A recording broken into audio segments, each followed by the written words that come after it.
puso, nasa puso at isipan ng pula. Lipin hindi! Hindi! Hindi ikahihiya! Dahil sa Pilipinas tayo nagpula! Wikang Pilipino, hati sa barangay karunungan, sumasalamin sa kalilangan at ang daming mga bayan. Tulay na nag-uugnay sa pagpapahayag ng kaisipan. Nagsisilbing kaming tugon sa pag-uunawaan. Wika'y pundasyon! Pundasyon! Pundasyon! Pundasyon! Sa kanungang pantao! Tagapagdating ng kalaman at katangian ng Pilipino! Mahalaga sa usapan at pangatwirang totoo! Maraming natalagaan para sa kaunlaran at pagbabago. Matagal na ang usapin. Pagpapaunlad sa wika ng bayan. Dahil lubos na biyaka, wika nagmula sa layuan. Dayuhan! Takbo! Tumakbo na kayo! Hoy! Padayon gumalaw! Takbo! Kakalimutan niyo na bawi ka na sa bansa! Layuan, kamusta? Ginalo ang isipan! Palayain mo kami! Palayain mo kami! Palayain mo kami! Palayain mo kami! Palayain mo kami! Kaya na tayo lumaya! Nawala! Nawala ang sariling pagkakakilanlan! Sa ganitong kalagayan, dalawin kang may bitiin! Matusin na alaaralan ang unlad ng wika natin!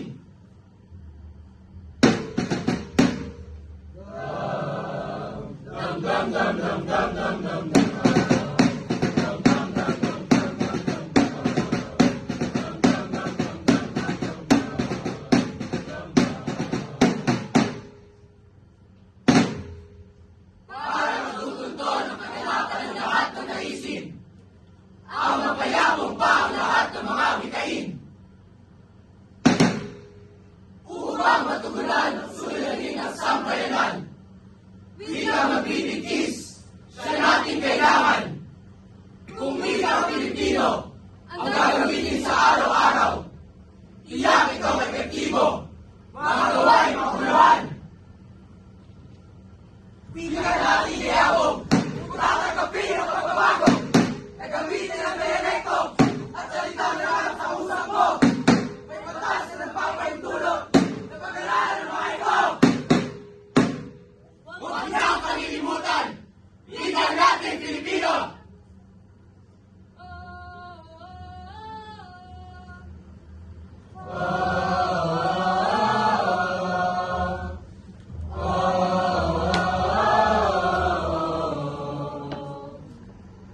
Sa dalang Pilipinas, sa mga natutubong wikain, iba-iba ang tigkas at tingin, ngunit ito ay Pilipino pa rin. Saan man lako ng bansa, malaya natin gamitin. Ilocano! Sampal! Ibatan! Ifugao! Sa sarili natin! Kilos na kababayan! Wika natin ipagmalaki! Ito na ang panahon ng ating pagmumuli! Ngayon ay buwan ng mga wikang tatak ang ating lahi! Sa isang diwa,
Wikang Pilipino! Wikang ka nahihili ngayon.